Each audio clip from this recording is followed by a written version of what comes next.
teman-teman, saya Agnes Fia Kirani dari kelompok 2 akan menjelaskan makalah Masail Fikih Kontemporer dengan judul materi pernikahan beda agama dan poligami. Oke, langsung saja. Yang pertama akan kita bahas adalah pernikahan beda agama. Pernikahan beda agama adalah pernikahan antara pria dan wanita yang keduanya memiliki perbedaan agama atau kepercayaan satu sama lain. Pernikahan beda agama disebut juga dengan pernikahan antar agama. Dalam bahasa Arab, istilah yang sering digunakan adalah nikah al-mu'amalat al-diniyah yang berarti pernikahan antar agama. Dan ada 3 golongan yang dikatakan beda agama, yaitu yang pertama, golongan yang tidak memiliki kitab samawi, tidak pula yang serupa dengan kitab. Mereka adalah kalangan yang menyembah arca, yaitu semacam patung yang dipahat dari kayu, batu, perak, permata, atau semacamnya. Dan untuk golongan yang kedua, yaitu golongan yang memiliki semacam kitab. Mereka adalah kaum Majusi yang menyembah api, bahwasannya ada kitab yang diturunkan kepada nabi mereka, yaitu Nabi Zaradas. Namun kemudian mereka menyimpangkannya dan membunuh nabi mereka. Lalu Allah mengangkat kitab tersebut dari mereka. Mereka tidak boleh dinikahi berdasarkan pendapat 4 imam mazhab. Dan yang ketiga yaitu golongan yang memiliki kitab yang telah ditegaskan keberadaannya dan diimani, seperti kaum Yahudi yang mengimani Taurat dan kaum Nasrani yang mengimani Taurat dan Injil. Mereka boleh dinikahi dalam arti bahwa orang beriman boleh menikahi wanita ahli kitab, namun wanita muslimah tidak boleh menikah dengan laki-laki ahli kitab, sebagaimana wanita muslimah tidak boleh menikah dengan selain laki-laki muslim. Yang selanjutnya yaitu dasar hukum pernikahan beda agama. Itu ada surat Al-Maidah ayat 5 dan Al-Baqarah ayat 221, yang mana kedua ayat Al-Quran ini menjelaskan tentang hukum pernikahan beda agama. Yang pertama itu ada surat Al-Maidah ayat 5. Nah, pada ayat ini laki-laki muslim diperbolehkan untuk menikahi perempuan-perempuan ahli kitab, yaitu perempuan-perempuan Nasrani, Yahudi yang ahli kitab. Namun pada surat Al-Baqarah 221 disebutkan bahwa laki-laki muslim tidak boleh menikahi wanita-wanita musyrik sebelum mereka beriman. Meskipun kedua ayat ini mempunyai dasar hukum yang berbeda, namun pastinya ada alasan kenapa Allah memperbolehkan pernikahan beda agama dengan wanita ahli kitab. Begitu pula dengan alasan mengapa dilarangnya laki-laki menikahi wanita-wanita musyrik atau wanita yang belum beriman kepada Allah Subhanahu wa Ta'ala. Dan yang selanjutnya yaitu hukum nikah beda agama di Indonesia. Berdasarkan Fatwa Majelis Ulama Indonesia nomor 4 Munas 7 MUI 8 2005 tentang perkawinan beda agama menetapkan dan memutuskan bahwa yang pertama itu perkawinan beda agama adalah haram dan tidak sah. Yang kedua, perkawinan laki-laki muslim dengan wanita ahlul kitab menurut kaul mu'tamad adalah haram dan tidak sah. Maka dapat disimpulkan bahwa pernikahan beda agama di Indonesia adalah haram atau dilarang. Jadi itulah pembahasan mengenai pernikahan beda agama. Kita lanjut ke materi yang selanjutnya yaitu poligami. Istilah poligami berasal dari bahasa Yunani, terdiri dari 2 pokok kata, yaitu polu dan gaimin. Polu berarti banyak, gaimin berarti kawin. Jadi poligami berarti perkawinan yang banyak, atau laki-laki yang memiliki istri lebih dari 1.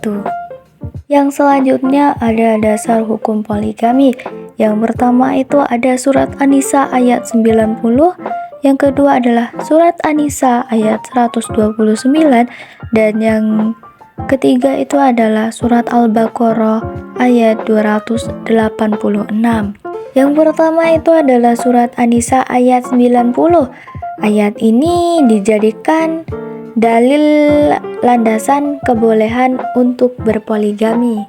Yang mana arti pada ayat ini adalah, dan jika kamu takut tidak akan dapat berlaku adil terhadap hak-hak perempuan yang yatim, bila mana kamu mengawininya, maka kawinilah wanita-wanita lain yang kamu senangi, 2, 3, atau 4. Kemudian jika kamu takut tidak akan dapat berlaku adil, maka kawinilah seorang saja, atau budak-budak yang kamu miliki. Yang demikian itu adalah lebih dekat kepada tidak berbuat aniaya. Jadi pada surat An-Nisa ayat 90 ini, seorang laki-laki boleh menikahi 2, 3, atau bahkan 4 orang istri.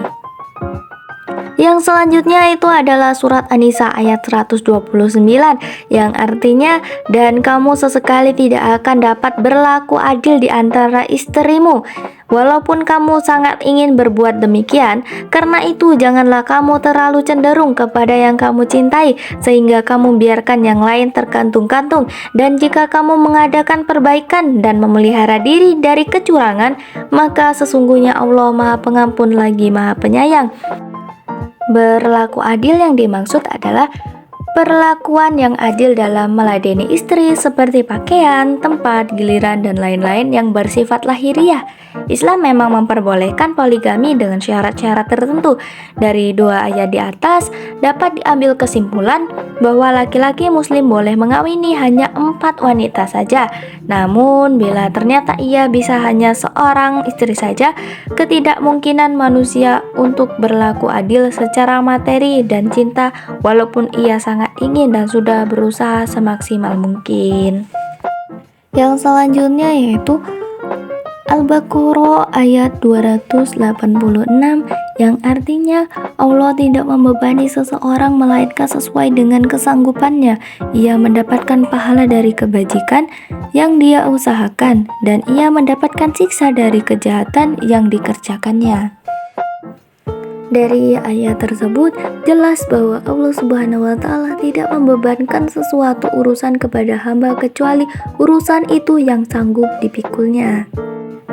Jadi dari ketiga ayat tersebut bahwasanya poligami itu diperbolehkan apabila laki-laki tersebut mampu dan bisa berbuat adil kepada istri-istrinya.